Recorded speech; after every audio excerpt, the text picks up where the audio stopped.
మొదటి ఇక్ష్వాకు వంశము రఘువంశం అని రామచంద్రమూర్తి వంశాన్ని చెప్పుకుంటాంగా. అందులో ఇక్ష్వాకు అనేటటువంటి వాడు మొదటివాడు. ఆయనకి ఒక అద్భుతమైనటువంటి వైకుంఠ విమానం దొరికింది. దాన్ని నిత్యం పూజ చేసుకుంటూ ఉండేవాళ్ళు. ఆ పరంపరలో పూజ చేస్తూ వచ్చినటువంటి దేవతార్చన రామచంద్రమూర్తి యుద్ధం చేసి ఆయన అవతారం చాలించి సరయూ నదిలోంచి వెళ్ళిపోవాలి అనే నిర్ణయం తీసుకున్నప్పుడు ఆ వెళ్ళిపోయే సమయంలో విభీషణుడి యొక్క ప్రార్థన మేర ఈ వైకుంఠము అనేటటువంటిది ఆయన చేతికి ఇచ్చేశారు. వైకుంఠం నుంచి వచ్చిన విమానం, ఆ విమానాన్ని ఆయన చేతిలో పెట్టారు.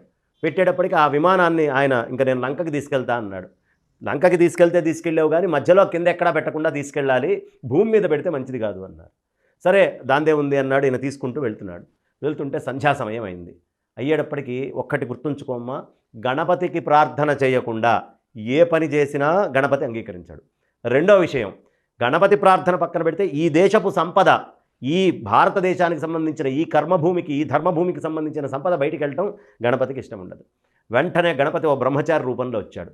సంధ్యా సమయం అయింది. అయ్యా ఎలా ఇది కింద పెట్టకూడదు అని చెప్పి ఆ పిల్లవాడిని, బ్రహ్మచారిగా ఉన్న పిల్లవాడిని, అయ్యా ఇది నువ్వు కాసేపు పట్టుకో, నువ్వు పట్టుకుంటే నేను లోపలికి వెళ్ళి స్నానం చేసి సంధ్యావందనం పూర్తి చేసుకొని వస్తాను, ఆ తర్వాత నీకేం కావాలంటే అది ఇస్తాను, పట్టుకో అంటాడు. నేను ఎక్కువసేపు మొయ్యలేను స్వామి, నేను 3 లెక్క పెట్టే లోపలికి కనుక నువ్వు రాలేదంటే ఈ విమానాన్ని కింద పెడతాను. సరే ఏం అక్కర్లేదు, నువ్వు పెద్దగా లెక్క పెట్టి నేను వచ్చేస్తాను. ఖచ్చితంగా ఆయన అర్ఘ్యప్రదానం చేయడం మొదలుపెట్టినటువంటి సమయంలో 3 సార్లు అర్ఘ్యప్రదానం వదలాలి. ఈ మొదటిసారి అర్ఘ్యప్రదానానికి 1 అని అరిచాడు, రెండోసారికి 2 అన్నాడు. ఈ 3 అయితే తప్ప అక్కడి నుంచి కదలకూడదు ఆయన. 3వ వదిలి పెడుతుంటే 3 అని అక్కడ పెట్టేశాడు. ఎక్కడ లేని కోపం వచ్చింది విభీషణుడికి. ఈ బ్రహ్మచారి ఉరుక్కుంటూ ఆయన రాక్ టౌన్ అని, ఇప్పటికీ రాక్ హిల్స్ అని పిలుస్తారనమాట.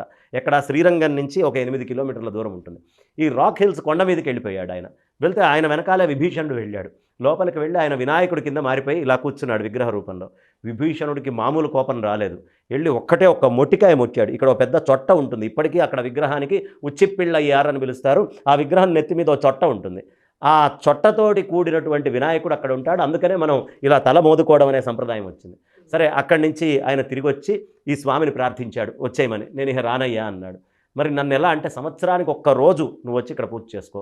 అందుకనే మనకి 7 చిరంజీవులు, అశ్వత్థామ బలిర్వ్యాసో హనుమాన్శ్చ విభీషణ కృపః పరశురామశ్చ సప్తయతే చిరజీవిన అంటారు. విభీషణుడు చిరంజీవి. ఆయన ఏం చేస్తాడంటే సంవత్సరానికి 1 రోజు ఏకాదశి రోజు అక్కడికి వచ్చి స్వామికి ఆయన ఒక రూపంలో అర్చన చేసుకొని వెళ్ళిపోతాడు, ఎవ్వరితోటి సంబంధం లేకుండా. అందుకని ఈ ఏకాదశికి ప్రధానం. ఇంకొక విశేషం ఏంటంటే, నేను ఎప్పుడూ లంకానగరం వైపు చూస్తూ ఉంటాను అని చెప్పి ఆ దక్షిణం వైపుగా స్వామివారి యొక్క మూర్తి ఉంటుంది, ఇలా పడుకొని ఉంటారు.